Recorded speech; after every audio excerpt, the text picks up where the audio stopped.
Hey Titans, welcome to another episode of the Titan Business Builders podcast.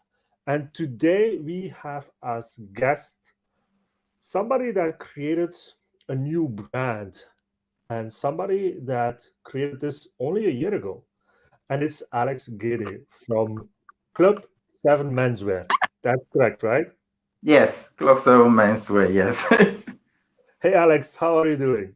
I am good, thank you very much. How are you?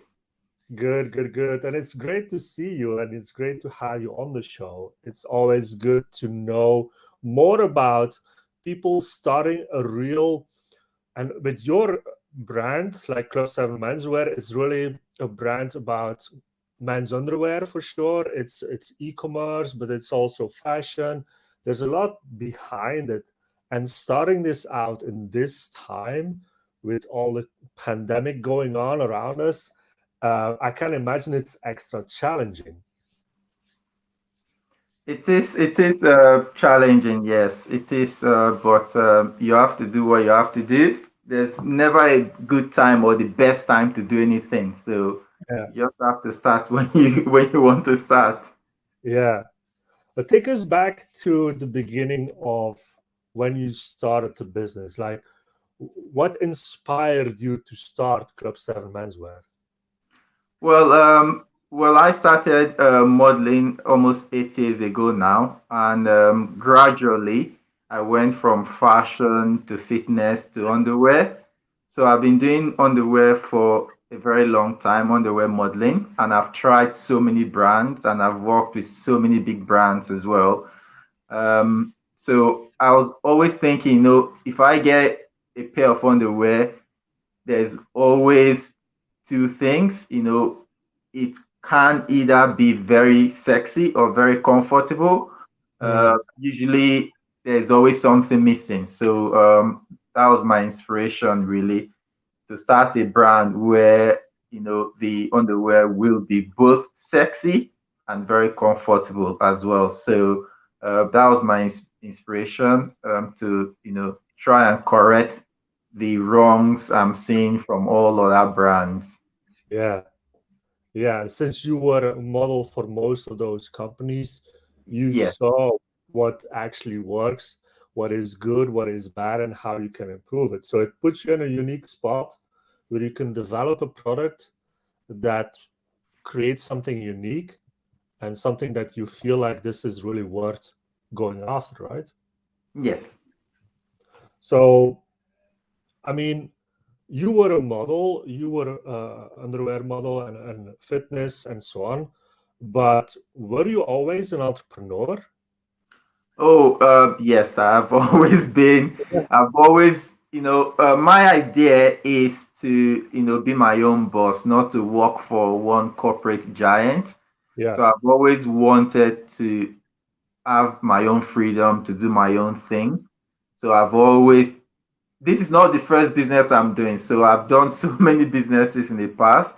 yeah, Um, and yeah, so I've always looked for ways to do my own business, do my own thing. But I think Club Settlements Menswear is the most advanced of everything I've done so far. So it's taking into account all my experience and everything I've done so far and putting it all in one basket. So, yeah, but I've always been an entrepreneur. I've always done one form of business or the other. yeah, yeah. That's cool, and I think that is a mindset that we all have. Like everybody that I talk to within Titanology in our podcast as well, everybody that builds their own business has some kind of a mindset, an entrepreneurial mindset that is different than most people. What would Yes. you say? What would you say are your strengths? What do you feel like? Okay, I'm an entrepreneur for many years now, but to build Club 7 Menswear is something exciting, challenging for you. But what is your strength as an entrepreneur?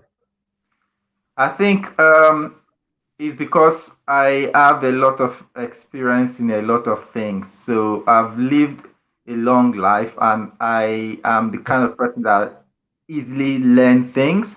So I think that is my strength. So I know how everything works, So if you present me with one thing, for example, let's say website, I know the basics of how the website work, the Mm, logic behind the structure. If you were to present me a product, I know logically, sourcing, development, design, marketing. I know how the whole, structure works and how it should work.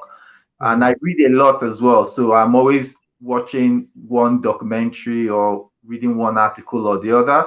So all of that gives me like a library of skills that I can always just pick. And as an entrepreneur, you don't want to be like only focus on one thing. You want to know about how everything works within the business. If not, you're going to struggle. So if even if you are a builder, you still need to know a bit of the finance side of things. So even if you're not an expert, you want to know how it works. If you are a builder and you want to do your tax, you want to know how the basics work as well. So I think that is my strength because I know how a lot of things work. And believe it or not, with the Club 7 menswear website, I am the only person behind it. I yeah. developed that website myself. I didn't go to meet any experts. If I had any problems, I'll pay someone to do a specific thing for me. But the overall structure, the whole idea for the website was myself. When it came to design the underwear, I took a lot of months to learn how to design Mm. the underwear, how to do board cutting, how to sew, how to do all those things. So I'm that kind of person that I just feed on information and knowledge. So that really helps because as an entrepreneur, you want to be that kind of person that know how things work. Yeah, and I think that's actually amazing. And it's definitely good advice for starters, for starting entrepreneurs that think that okay, they are good maybe at marketing, for example, and they are not so good at sales or anything else. And people that start out a business and they feel like they have to already outsource everything because they don't know how to do it is usually not the best way to go. It's better that you know pieces of it, of everything, and then you can ask an expert to help you out. But at least you know the basics, so you Yes, can see, so you know if you pay somebody that they're actually doing also a good job. Otherwise, you will never exactly. know, right? And in your case, so you mentioned that you also learned about sewing and stuff. So you actually went hands on with creating the underwear, or Yes, yes. So I let me show you something. One second. yeah, sure. Because doing everything yourself as an entrepreneur, well, if you do also the So sewing, yeah, yeah. So what? Because when you go to meet designers to do the underwear, you need to tell them what you want, and you want to yeah, make sure they do it according to your plan. So what that means is I had to learn how to do what they call board cutting. So if you look at mhm, this, this is like different underwear with yeah, all the dimensions and measurements. So you need to learn how to do all of this. So when they cut it out, they then sew it and you have your underwear. So it's all about learning how to do the sewing, how to do cutting, how to do designing of the underwear as well. So I had to learn all of that myself. wow, yeah, that's definitely something that you don't learn in as an entrepreneur coming from different directions. Yeah, you No, have to no. learn this yourself. So yeah, that's great. That's great. Um, your image is frozen. I hope the connection is still okay. I Uh, don't. I'm hoping it's still okay. uh, let's I, see if it will jump on. Hopefully it will. But Alex, um, so you created this new brand like almost a year ago. Uh, what did you feel was like the biggest challenge to get started? Oh, the biggest challenge to get started. Oh, there's a lot of them really, and I think there are a lot of challenges when you are getting to start your own business. Um, and I think for myself, the time was a big challenge for me because when I started the brand, I was still working full time, Mhm. 9 to 6, Monday through Friday, Wow. 5 days a week. So, that was a big challenge because you have to come back from work and then start working on the website or learning things and stuff like that. Yeah. Um, on top of that, I still used to do my modeling. So if I have any modeling jobs, I still have to go to do that. Pardon me, to do my modeling job. So I think that was a big challenge for me, having the time to do all the stuff I needed to do. And I think that is a challenge for most entrepreneurs, having that time because most of them will start off still being employed and doing it Yeah. on the side. So having the time to do that is a big challenge. Yeah. Yeah, for sure. If you do all of that at the same time, time management is one of the most important things once you start out with a side hustle. So you Yeah. can actually still spend some time on building that side hustle. So, what are like, how long did it take you to get accustomed to that new situation? How were you immediately able to put the right kind of time into your side hustle so it kept growing, or how did it look like? I think it was easy for me with Club 7 because I've already done that previously in the past. So Mm, before Club 7, I used to own a different brand, which was a fitness wear brand. And that lasted for almost 2 years. So that okay. was um, going on. So before I stopped that, before I started Club 7, I've done that for a few years as well. I took a break from that once I closed it down. And I think it took me maybe 2 years to really learn everything I needed to do with Club 7. Mhm. So I closed down my gymwear brand, and Club 7 started 2 years afterwards. So it was just a matter of getting back to doing all of that again, Yeah, which was not as difficult because I had the experience from the previous brand I did as well. So it was really just pulling information from past experiences. that's good. That's nice. Yeah. So it was something that allowed you to fast track building of this new brand. Exactly. Yeah, it was a bit faster. Yes. What are the most important actions or the most impactful things that you can do to really start and kickstart your business and to gain a lot of momentum really fast? What did you do to make sure that Club 7 Menswear was, yeah, known fast and was growing very fast?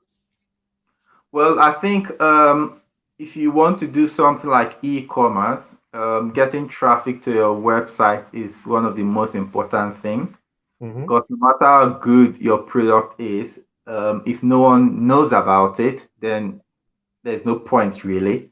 Yeah. So the past 2 years or so before Club 7, I spent a lot of time growing my social media. So that is my Instagram, my TikTok, my YouTube. I spent a lot of time growing my social media, and even Club 7 Men's will have a YouTube channel as well. So Mhm.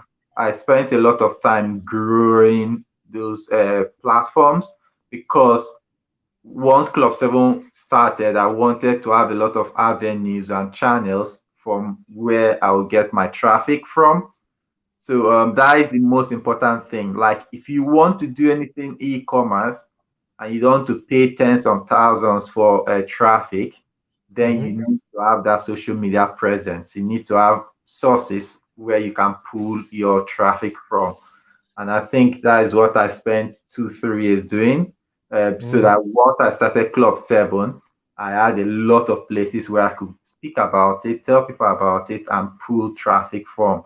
And I think Mm. that really helped Club 7 to start really strong, because for a business that is just less than, well, just over operationally, the website was launched in May 2021. Hmm. So the brand operation itself is not even up to 1 full year. Okay. But even with that, we are getting like 10,000 plus traffic every month, which Wow. for a business that is not that old is quite good. So for you to be at that level, you need to have a lot of social media engagement and traffic before you even start. But that's really about building your personal brand first, actually. Yes, Having that personal brand around you, having the audience already being a fan of you makes it easier, because if you change directions like you did, the audience is still there. So they yeah, will follow you everywhere. So I think that's also a good point to make also for any entrepreneurs that are starting out, e-commerce specifically. But I also think that it's true for any kind of a business. yeah. Uh, It's true for any kind of business, but e-commerce especially, you need it. yeah, If you are opening a corner shop, you might not need that much social media because obviously you have people walking past, so you yeah, have the natural flow of traffic. But e-commerce, if people don't know it is there, they don't know. They are not going to walk into your e-commerce store. yeah, You know, yeah, you have to see it somewhere. So you need to have places to put it so people can see it. yeah. So what do you feel is now the biggest challenge that you are experiencing within the business? Let's say it's been around, like you started in May, right? Yeah, And the like, website went live in May. Yes. yeah, so only a couple of months later, you started with a good audience, you have a lot of traffic. So what is the next step to even grow it bigger? Oh, your audio is breaking. So your current brand, right? It exists for a couple of months right now. No, your I don't know what is happening now, but your audio is gone really bad. Is it bad? Yeah, I can't hear. I can't make what you're saying. Let's see if I can change this. Would you be able to turn off your camera and turn it on again? Let's see, because your image is Yeah, let me try and leave and join in again, maybe. okay. Okay. Yeah, that's what happens when you're going live. Of course, stuff and technology can get in the way sometimes, and I'm not having the best internet connection as well. I don't know what's happening. Let's hope it can improve. Alex is back. Yeah. Hey, and Okay. we have image again. So So good. yes. So sorry. That was some network issues there. Yeah, no problem, no problem. So the question that I last asked was about your current situation within the business, the brand. You've started out really well. Now, a couple of months later, what do you feel is the biggest challenge for you as a CEO, as a founder, to get the business to the next level?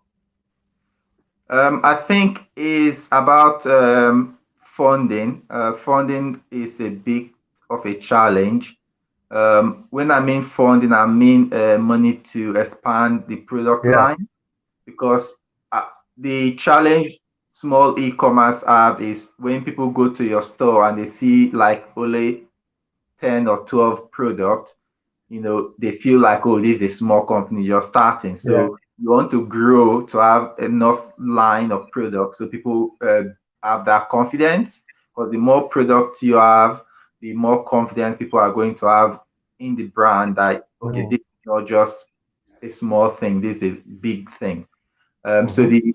the challenge now is that expansion to add more brands, more lines regularly.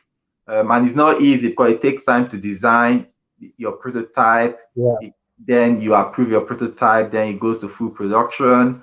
And once the production comes, then you have to put it on. So that is a process. So that is the challenge, especially with the COVID. Yeah.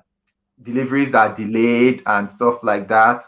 So yeah, so that is the challenge. Expanding is the challenge. So that is what I'm facing now.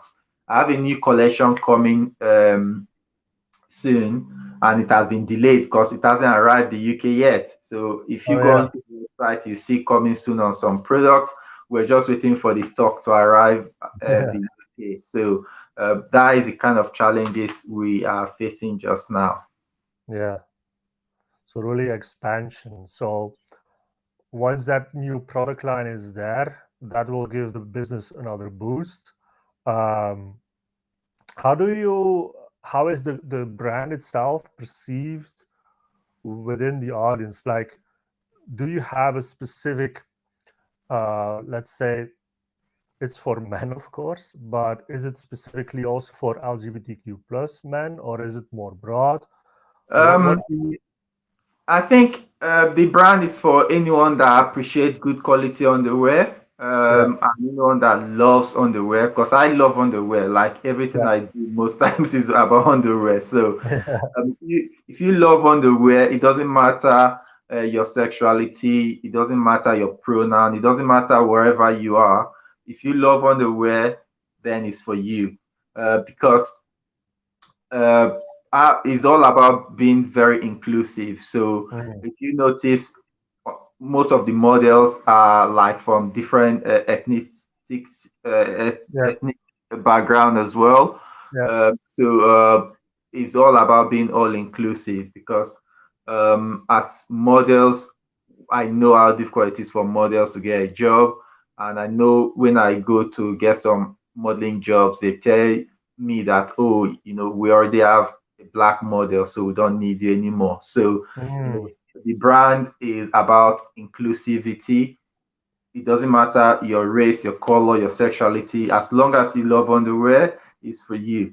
So there are some products like crop tops and jock straps that are more geared towards the LGBT community. Mhm. But that being said, is for everyone, no matter where you are or what your sexuality.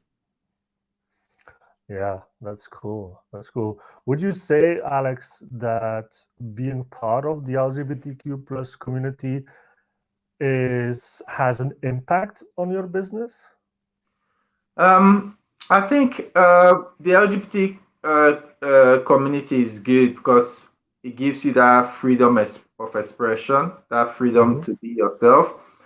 And I think the impact it has had is, yes, I have a platform that I can go and say, well, support LGBTQ businesses. So that is quite good.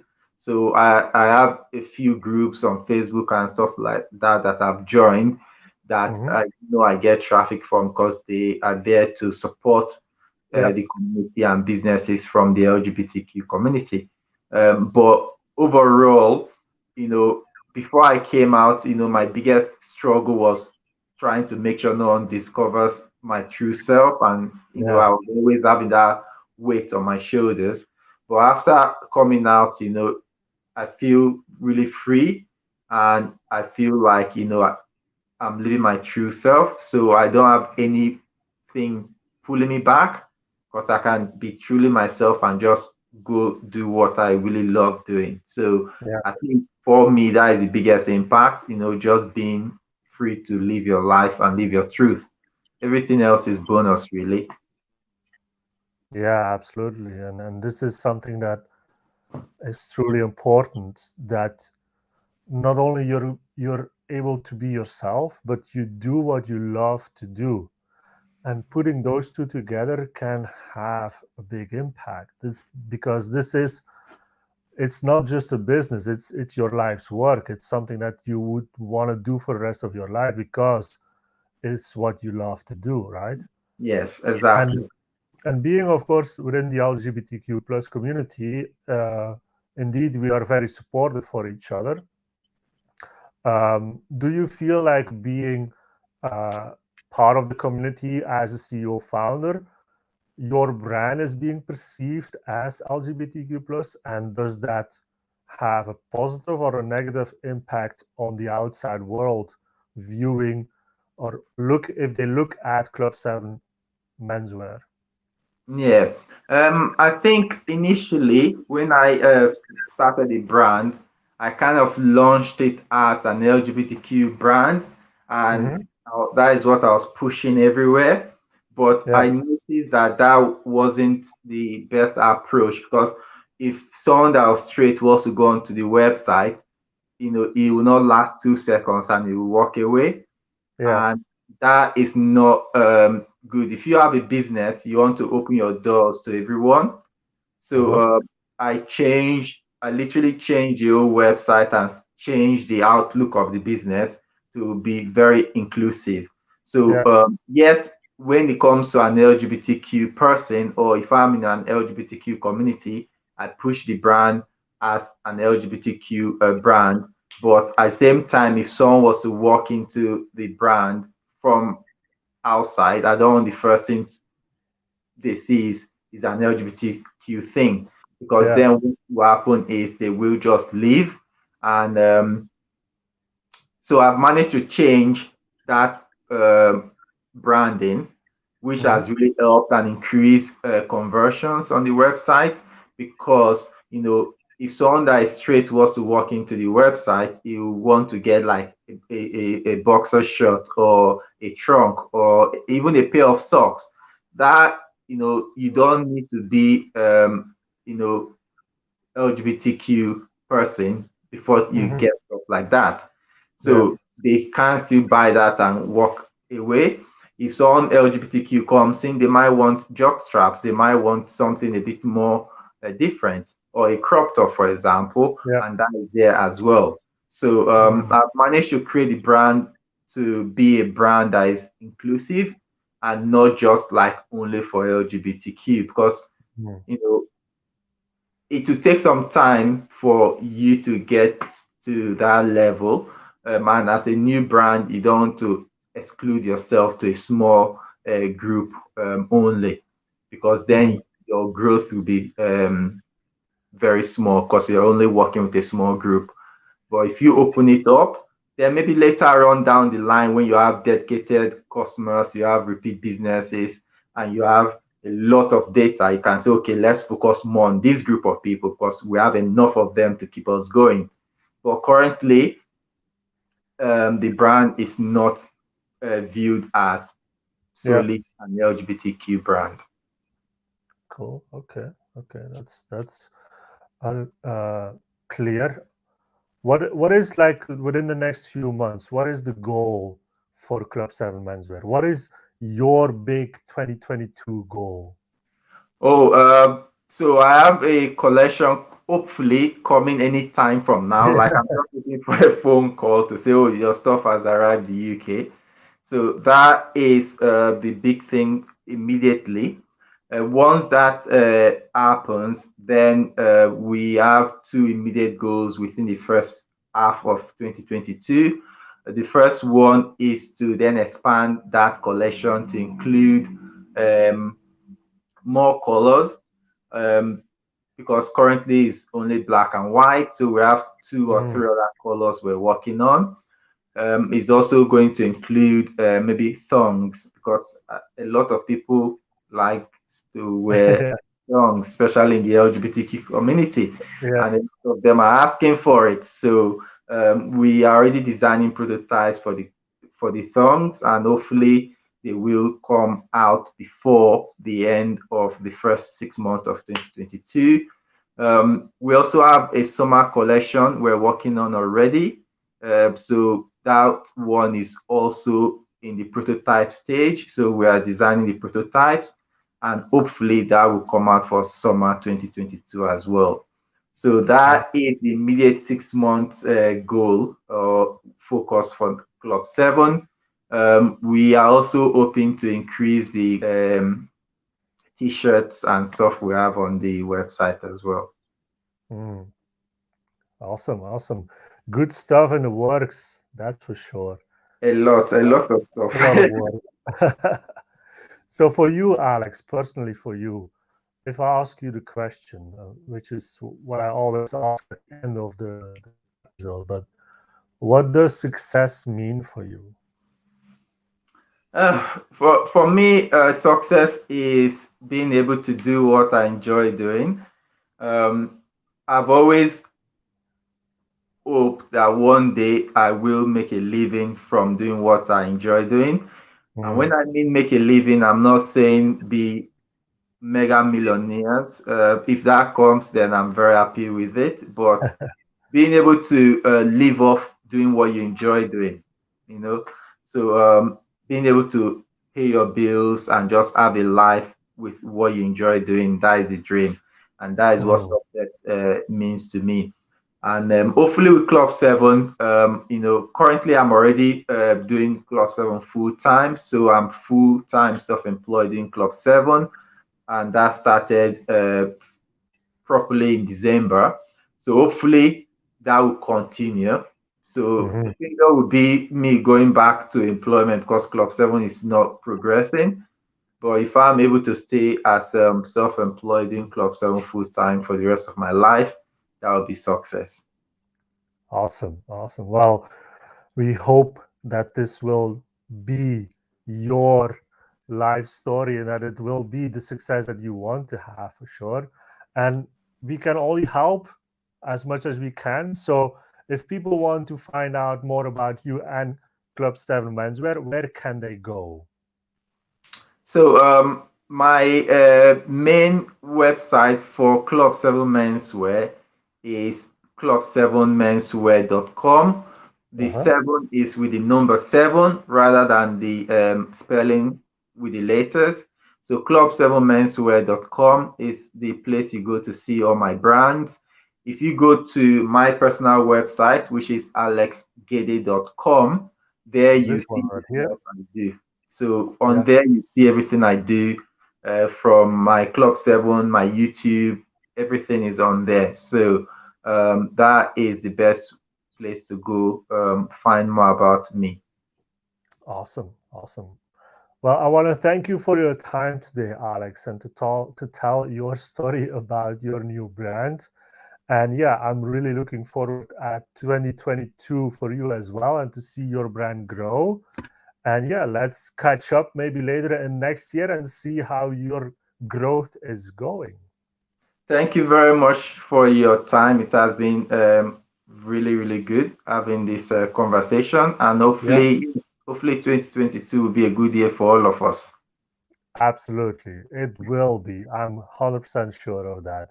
Thank you, 100% Alex. agree with Thank you. you, everybody, for listening and for watching. Don't forget to follow us everywhere. Titanology.world on YouTube, Instagram, LinkedIn, Facebook. We are everywhere. If you look for the word Titanology, you will find us anywhere, everywhere. And Alex, you're also already part of our community. So if you want to catch up with Alex, go to Titanology.world, sign up for the Titans community, and you will find Alex there as well. And I am sure we will continue our collaboration, Alex, with even more stuff. So that is also something to look forward to. Thank you again. Thank you, everybody, and see you in the next episode. Bye bye. Thank you. Bye.